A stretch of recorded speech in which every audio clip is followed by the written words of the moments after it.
ছাত্র জনতার ঐক্য, একটি গণ অভ্যুত্থান, জুলাই আগস্ট উপাখ্যান, রক্ত আর স্লোগানের উত্তাপে পতন হয়েছে ১৬ বছরের স্বৈরশাসনের, যে নজির দেশের ইতিহাসে প্রথম। এরপরই শুরু অন্তর্বর্তীকালীন ব্যবস্থা। এরই মধ্যে সংস্কার না নির্বাচন, তাই নিয়েই চলছে তর্ক বিতর্ক। অন্তর্বর্তীকালীন সরকার রাষ্ট্র সংস্কারে জোর দিলেও বাংলাদেশের অন্যতম প্রধান রাজনৈতিক দল বিএনপির দাবি দ্রুত নির্বাচনের। এদিকে সম্প্রতি বিএনপি নেতাদের সঙ্গে প্রধান উপদেষ্টা অধ্যাপক মোহাম্মদ ইউনূসের বৈঠকে ডিসেম্বরে নির্বাচনের আশ্বাস পাওয়ার কথা জানিয়েছেন তারা। পরবর্তী নির্বাচিত সরকার অর্থনীতিকে একটা নতুনভাবে ঢেলে সাজাতে হবে। ঢাকায় নির্বাচন কমিশনার আবুল ফজল মোহাম্মদ সানাউল্লাহ জানিয়েছেন, ডিসেম্বরে সংসদ নির্বাচন আয়োজনের লক্ষ্যেই প্রস্তুতি নিচ্ছে নির্বাচন কমিশন। এর আগে জাতির উদ্দেশ্যে দেয়া ভাষণে প্রধান উপদেষ্টা বলেছিলেন, চলতি বছরের শেষে কিংবা আগামী বছরের শুরুতে হবে জাতীয় নির্বাচন।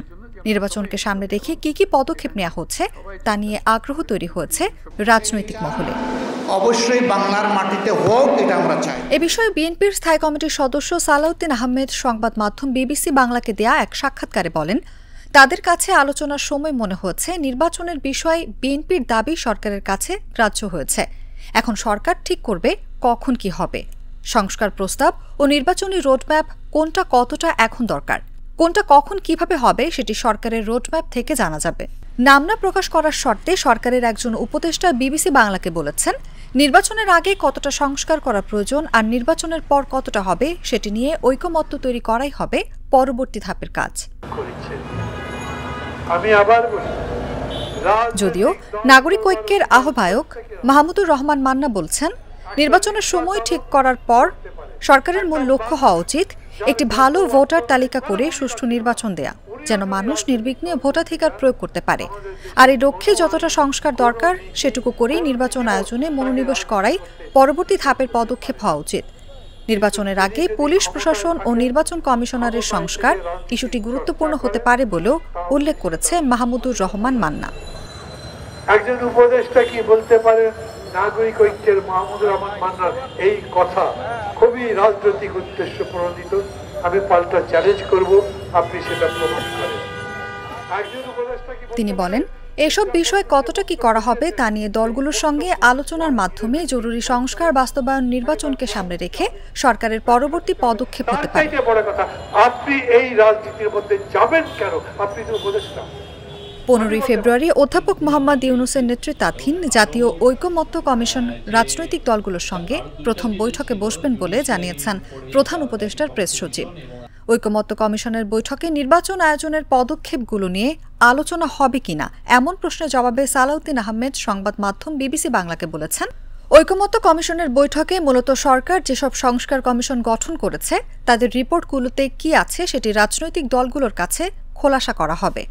এদিকে সরকারের যে উপদেষ্টা বিবিসির সাথে কথা বলেছেন, তিনি বলেছেন, ওই কমিশনের বৈঠকে কোন কোন বিষয় সংস্কার হবে, নির্বাচনের পর কোনগুলো বাস্তবায়ন হবে এবং নির্বাচন কিভাবে হবে তা নিয়ে ঐকমত্য তৈরির চেষ্টা করা হবে।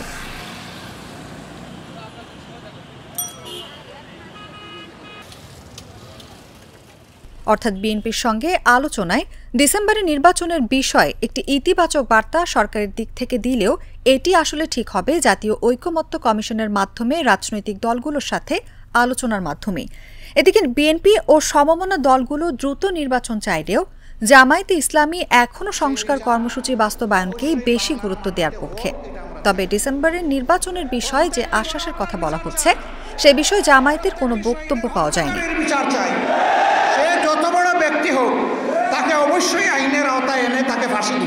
এছাড়াও বিএনপির প্রতিনিধি দলের সঙ্গে প্রধান উপদেষ্টার বৈঠকে এবার ছাত্র উপদেষ্টাদের কাউকে দেখা যায়নি। এটিও রাজনৈতিক মহলে দৃষ্টিতে এসেছে।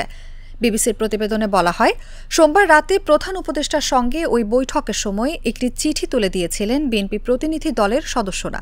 তাদের চিঠিতে বলা হয়েছে, অন্তর্বর্তী সরকারের কোনো কোনো উপদেষ্টা ক্ষমতায় থেকে রাজনৈতিক দল গঠনের প্রক্রিয়ায় জড়িত রয়েছে মর্মে জনমনে সংশয় সৃষ্টি হয়েছে।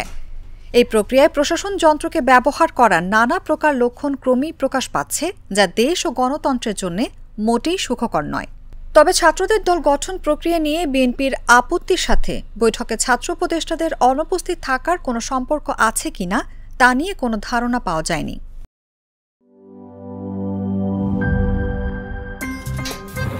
আমার একটা স্মার্ট সিদ্ধান্তে 25% গ্যাসের খরচ কমেছে। ভাবছেন কিভাবে?